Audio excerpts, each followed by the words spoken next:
Hi folks, welcome to this week's Waymarker, and I've called it simply There Is. I'll explain that. There is the title. There are simply days, aren't there, that are just downright difficult. When as followers of Jesus we're faced with choices that no one else might be aware of. Often this happens in a secret place. It happens in our minds, and as I say, no one else is aware of what we're going through sometimes. Often just in the ordinary, everydayness of life, the daily round. Don't we love the exciting moments, the big meetings, God's felt presence, those times when we feel moved to make a decision, a choice for Him, moments of consecration, when full of enthusiasm we declare, yes Lord, I'll follow you. Yes, Lord, I'll ride with you, like the well-known song goes. Wherever you lead me, whatever my circumstances, whatever the cost, it's as though we see the victor's crown within our grasp. For a few hours, a few days, months, longer sometimes, we can feel strong, sure, and confident in our faith. And then life suddenly gets ordinary, a bit mundane, if we're honest. And honesty, like I often say, is a key part of our relationship with God, so that's fine. It's not only ordinary though, it's also very challenging, especially when it's really out of the blue. We can be confronted with nasty surprises. The peace and the confidence seems to evaporate. And stuff comes along that challenges us. By the way, when things do evaporate like that, it doesn't mean they weren't true or they were some ways make-believe. They were true. So I'm not saying that, but often the stuffing's knocked out of us and we're left wondering what's going on. So to give you an example, for me, the challenge often is a time of ill health, which has come and gone for me for many years now. And my first reaction, even after all these years, is not, oh, that's fine. It's actually, my first reaction is, oh no, not again. And I'm in danger of being overwhelmed by fear and frustration, of wanting just to give up. And I wonder as I speak what you might be up against. It can be all kinds of things, all kinds of stuff. It's what the Bible calls trials or temptations. And like I said, it's often things just in the daily round, the ordinary. It's often people.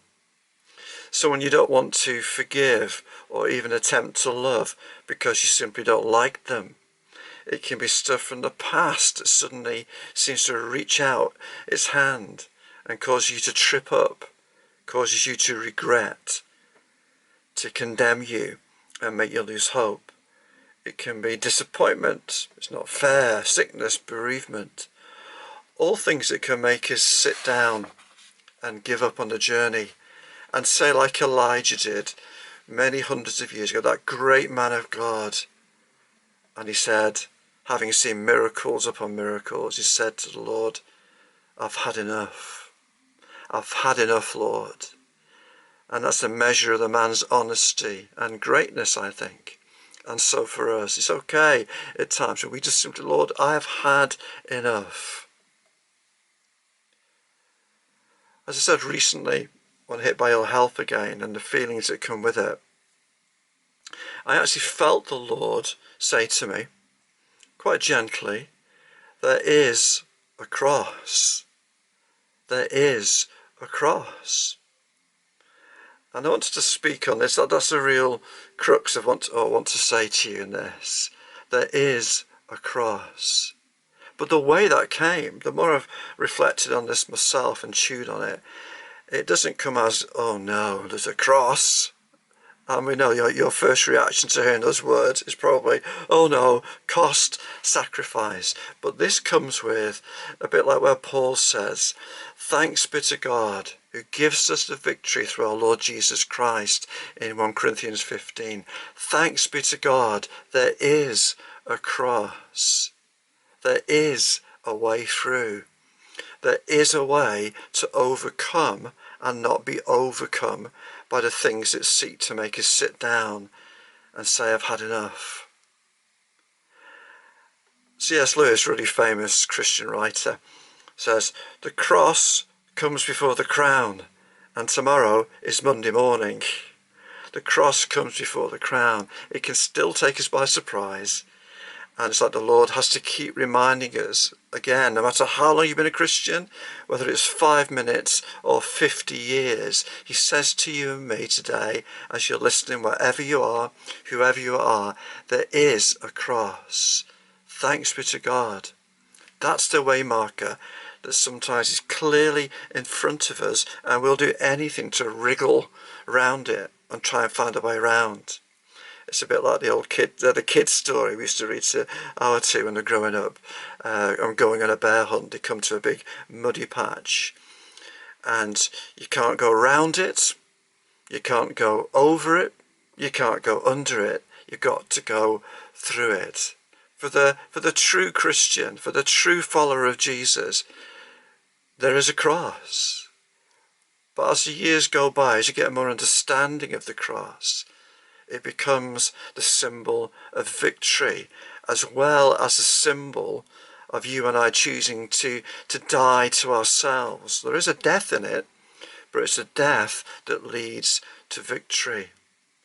And we're confronted by so many things, and the choice that comes is, will I choose my will, or will I choose the Lord's? That's what Jesus meant when he says, if anyone would come after me, that's you and me today, as we're listening. We're the ones who said, Lord, I'm coming after you. He or she must deny themselves, take up their cross daily, and follow me. That's what it means to take up your cross. It's not the kind of suffering that we have to carry. It's not my burden. It's actually, the cross means, in practice, Lord, not my will, but yours be done, like Jesus said in Gethsemane. And notice the word daily. We're used to thinking about daily bread, aren't we? But are we used to thinking about daily cross? I say, always bear in mind, like that verse in Hebrews, for the joy set before him, Jesus endured the cross. It's the devil who wants us to make to think it's all about cost, it's all about sacrifice. That isn't the meaning of the cross. After the cross, after we say no to ourselves, there is a kind of resurrection that takes place. And Jesus gives us his life. He who loses his life for my sake will find it. That's another story, isn't it? There's so many levels to this. In the secret place, no fanfares, no big meetings, seen only by the Lord. I use the words of Jesus often, very often, and I can remember key moments in my life, faced with choices I didn't want to make. Lord, not my will, but yours be done. And looking back, I do not regret those choices. There is joy set before us. There is life set before us. In a mysterious way, an exchange takes place. You know, Paul, in his writing, talks about being bothered by thorns in his flesh. We don't know whether that was sickness or something else. But he said, Lord, please take this away. He was saying, Lord, my will is to get rid of this stuff, take it away. But the Lord said, Paul, my grace is sufficient. It's as though he says to him, Paul, there is a cross.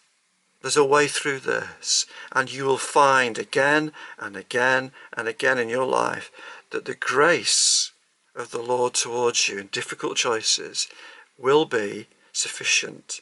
It has been, it is, and it will be. Amen. A little song to finish.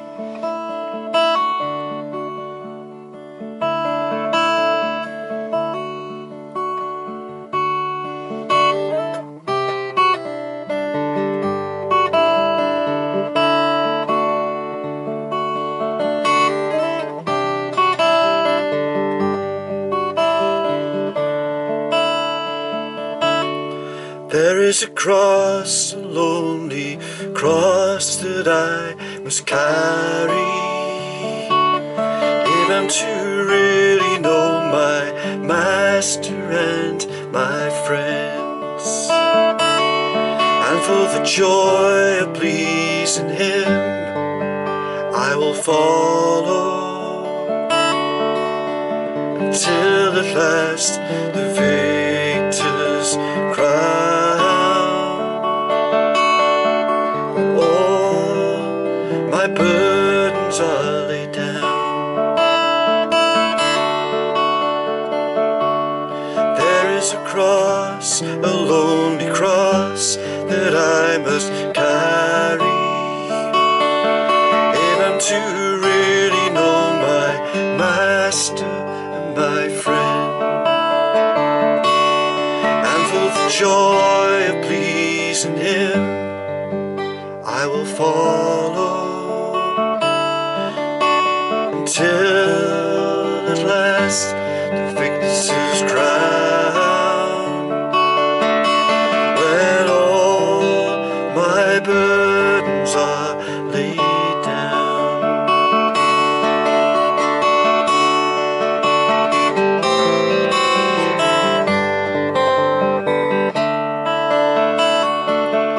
So I'll cherish the old rugged cross and exchange it one day for a crown.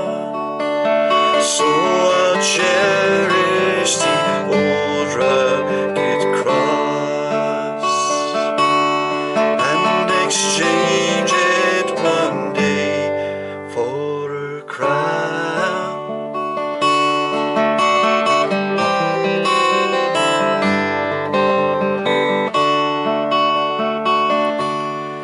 And exchange it one day for